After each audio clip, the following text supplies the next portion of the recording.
saya ubah menjadi FGN ya, sini, lalu klik enter, konfirmasi proses yes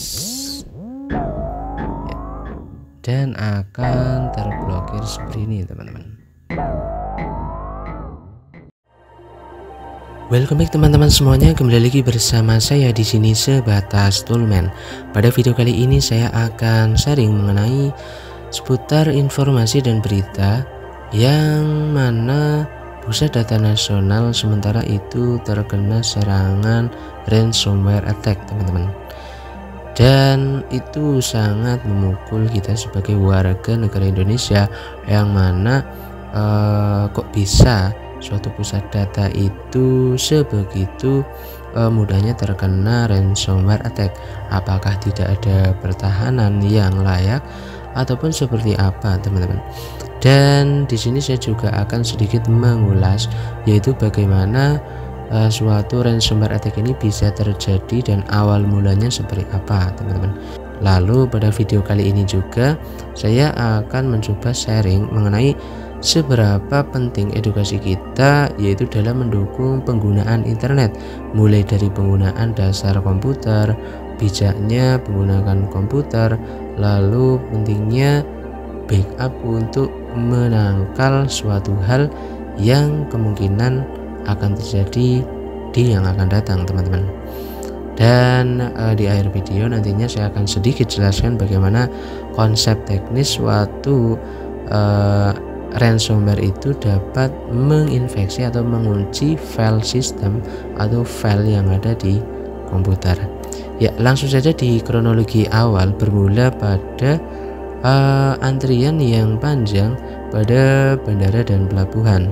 Hal ini disampaikan karena adanya gangguan sistem pusat data nasional yang sedang berlangsung. Hal ini berefek pada kantor imigrasi, unit layanan paspor, unit kerja keimigrasian teman-teman.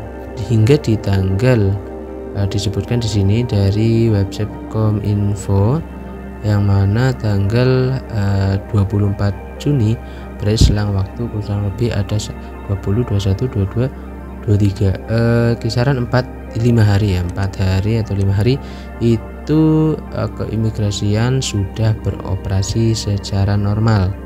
Akibat dari adanya serangan seperti ini teman-teman, publik itu menanyakan ada apa gerangan yang terjadi pada kali ini teman-teman ya.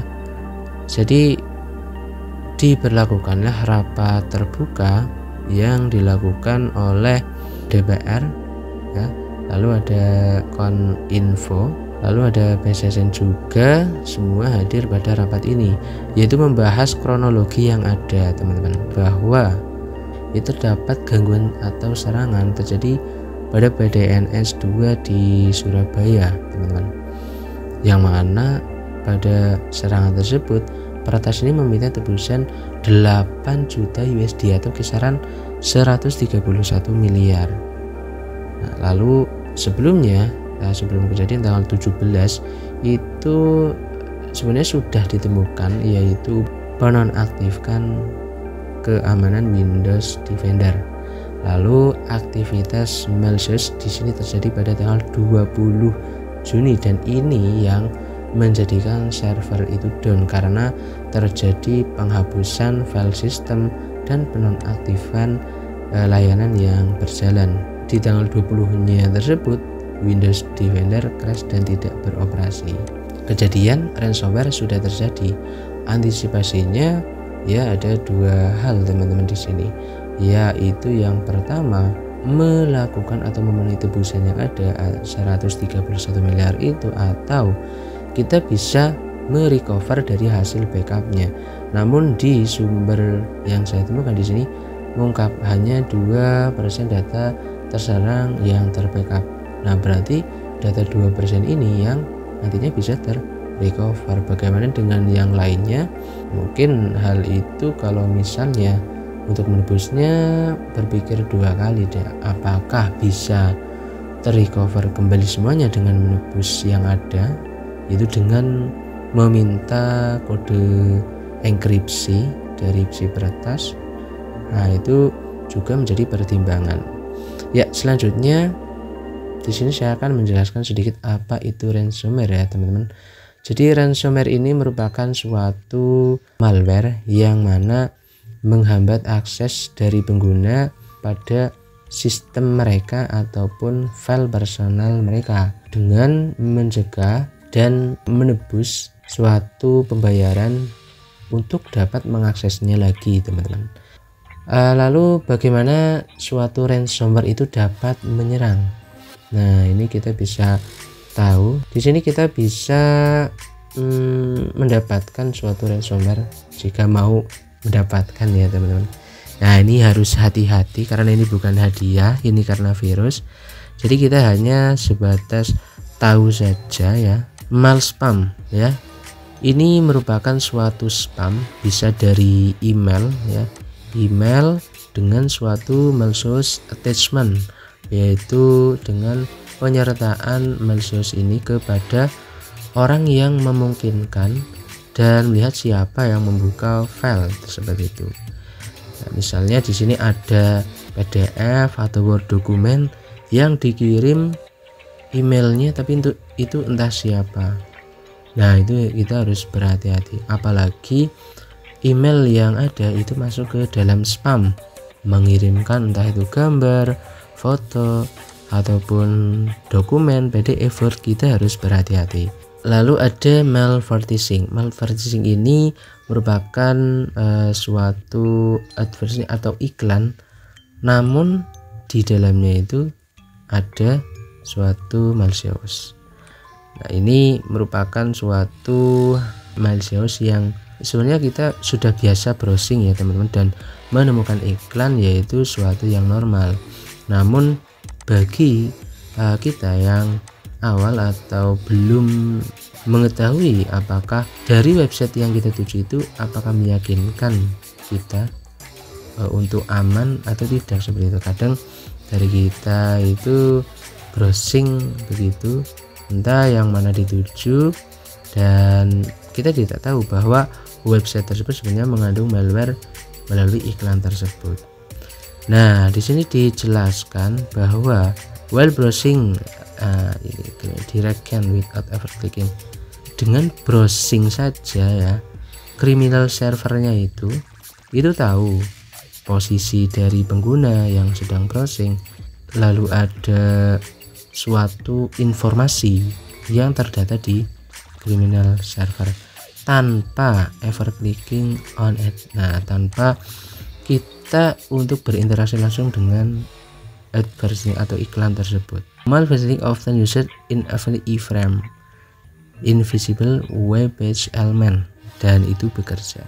Jadi malvertising ini merupakan suatu sering pengguna ya menginvestasi pada iframe yang mana akan redirect ke exploit landing page.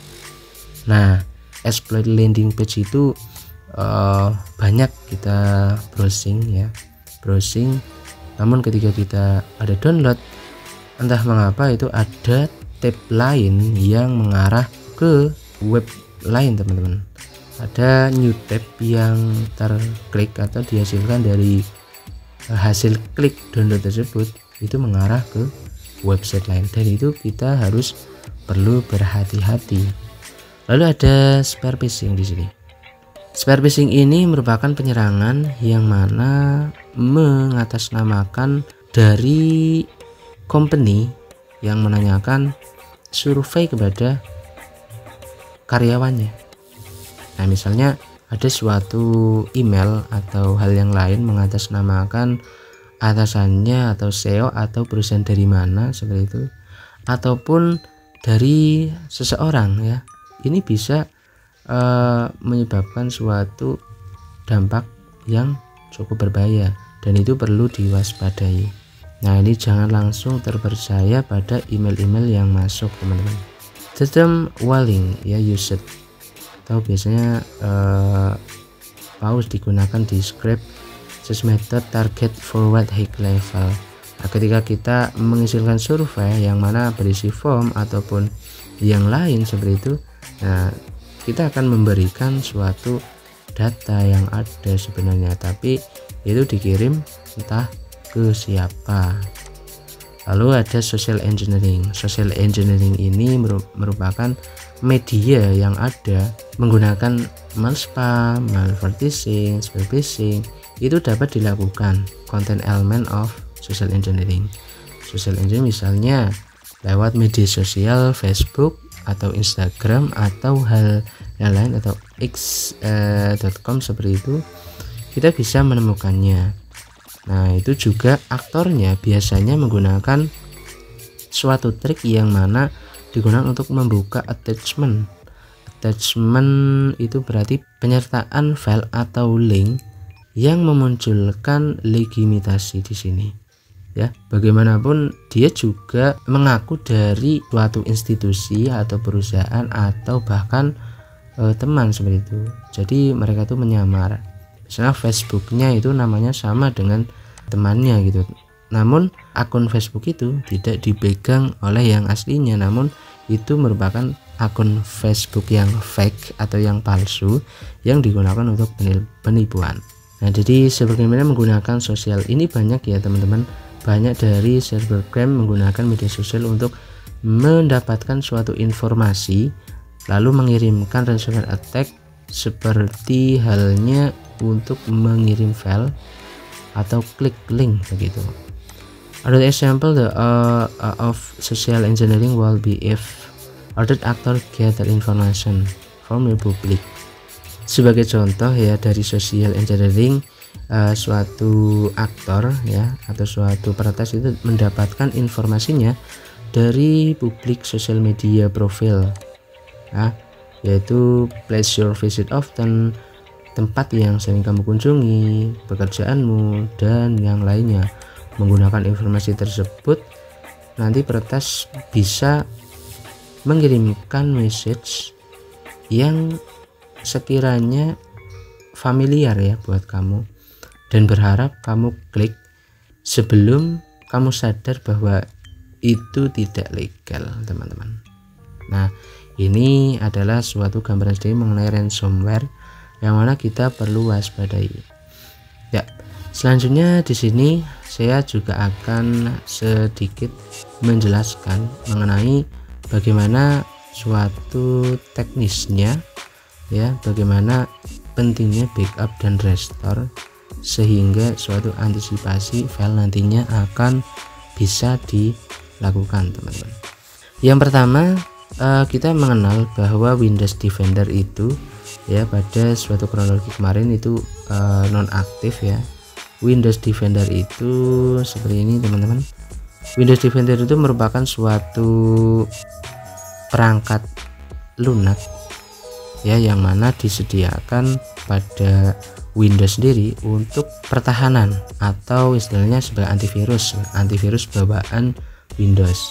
Meskipun kita juga bisa mengaktifkannya yaitu dengan menginstal antivirus lain seperti Avast antivirus, Malwarebit atau Avira antivirus ya, itu juga bisa. Namun untuk Windows Defender ini merupakan bawaan dari Windows, dan inilah yang kurang lebih dinyatakan dalam kronologi yang ada terdampak gejala nonaktif seperti itu.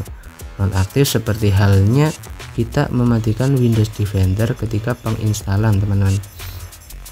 Dan untuk real time ya, real time ini merupakan suatu bentuk yang mana setiap saat akan dilakukan scan ya, setiap saat akan dilakukan scan terhadap file yang kita klik atau kita sedang proses. Nah, ini seharusnya dalam kondisi yang on atau tercentang seperti ini ya. Oke, karena di sini saya akan sedikit mempraktekkan suatu bagaimana ransomware ini bekerja, jadi saya off-kan terlebih dahulu. Kita cancel ya, kita close saja. Dan selanjutnya proses backup dan restore itu merupakan hal yang penting. Itu dilakukan sebagai bentuk antisipasi kita terhadap suatu problem yang ada nantinya, teman-teman. ya, misalnya ransomware ini. Nah, sebenarnya itu bisa dilakukan pada Windows juga,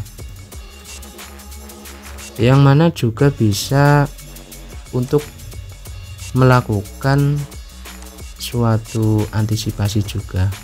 Backup dan restore ini merupakan suatu fitur tersendiri yang ada ini untuk sebagai proses antisipasi nantinya, teman-teman.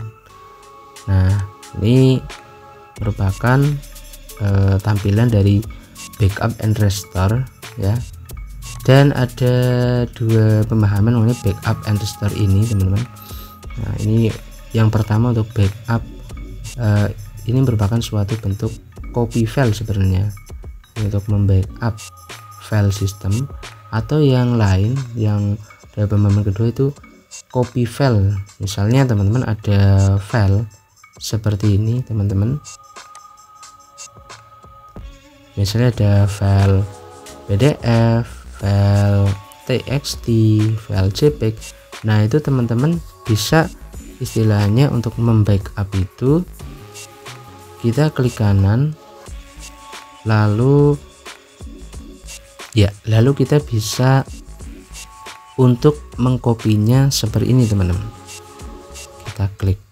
Nah, setelah itu kita pastekan di flash disk atau di hard disk eksternal kita. Nah, itu juga sama halnya dengan istilah backup, teman-teman. Jadi ada dua pemahaman ya mengenai backup itu. Yang pertama mengenai backup sistem seperti ini ya, yaitu backup now seperti itu. Ini merupakan backup sistem yang mana nantinya sistem ini ketika ada crash kita bisa merestornya kembali dengan bersih tanpa kita perlu menginstal ulang kembali semua hal yang ada atau yang ada di dalam Windows-nya, teman-teman. Lalu sedangkan pemahaman yang kedua mengenai backup file ya seperti tadi, kita pilih file yang mau di backup, lalu kita klik kanan saja dan kita kopikan saja. Nah, lalu kita pastekan ke dalam flash disk atau hard disk eksternal. Nah, itu juga masuk ke dalam istilah backup. Itu merupakan suatu bentuk penggunaan komputer yang mana untuk mengantisipasi akan terjadinya sesuatu. Dan itu merupakan pentingnya dari backup and restore, teman-teman. Bagaimana sih cara ransomware ini? Gambarannya dapat menginfeksi suatu file, yang mana saya gambarkan dengan menggunakan batch file ya, seperti itu. Kita coba di sini ya, misalnya di sini ada beberapa file yang mana ini ada file-file penting seperti itu. Yang sebelumnya kita bisa buka saja di sini dengan aman. Microsoft Word, lalu ada TXT-nya di sini.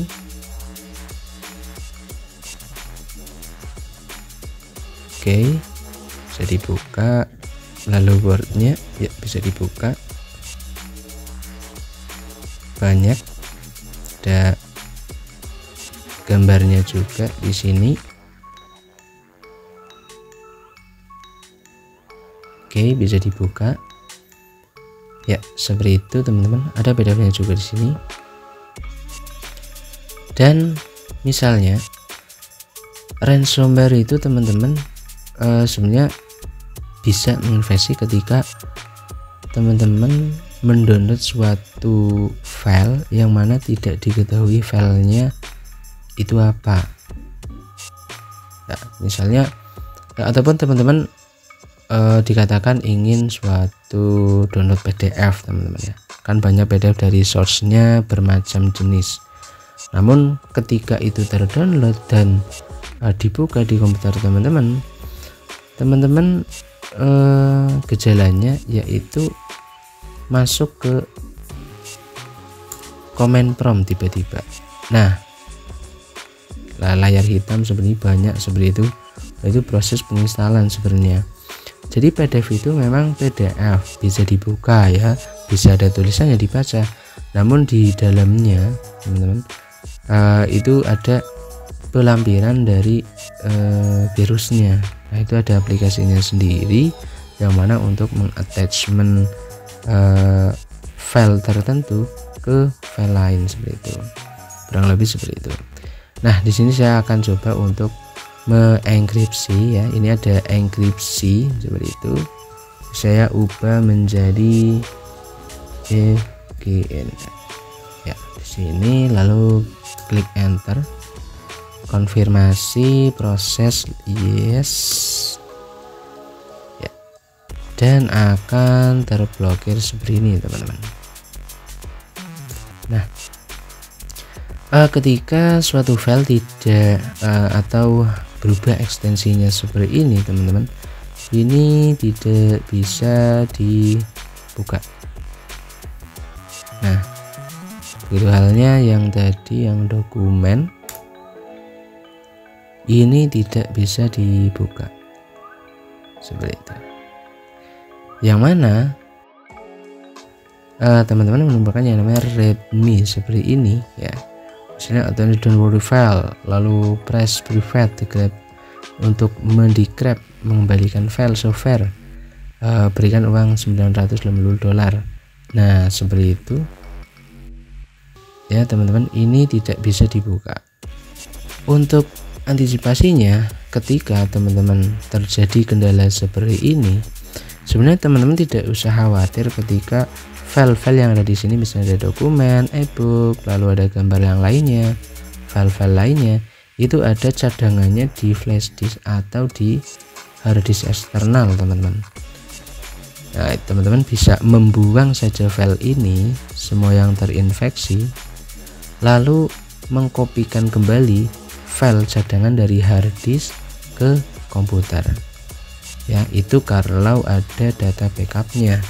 Namun kalau tidak, teman-teman akan kesulitan di sini ya, apabila file-file tersebut merupakan file-file yang cukup penting teman-teman ya. Misalnya saja ini file data-data artikel atau data-data jurnal, inventaris, administrasi sebagainya, dan lain sebagainya. Jika terinfeksi seperti ini ya, tentunya akan menekan pikiran kita apakah kita akan membayarnya atau tidak, seperti itu.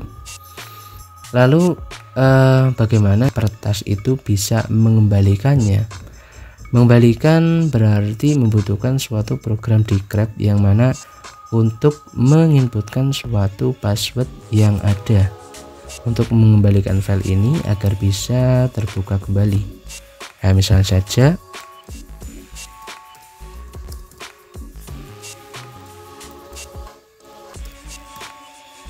kita tekan enter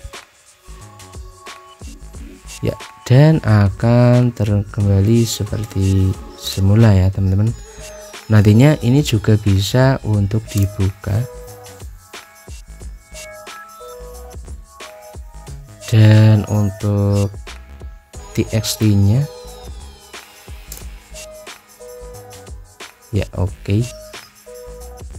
Dan jika ini terbuka, teman-teman tidak usah mengetikkan ulang kembali teman-teman. Hal itu kalau misal 100% bisa dipulihkan. Namun yang namanya peretas itu kan seperti halnya pencurian data, tiba-tiba kita datanya dikunci, habis itu kita diperas berapa uang begitu, akan sama saja merugikan kita ya teman-teman. Kalaupun itu nanti ditebus, filenya bisa dibuka kembali seperti semula. Kalau tidak teman-teman ya, itu bisa kita kehilangan uang dan juga kehilangan file. Nah, itu menjadi pertimbangan teman-teman, yang mana harus kembali lagi menggunakan suatu antisipasi. Yang pertama adalah antivirus, yang kedua adalah selalu memiliki backup dari file-file yang ada.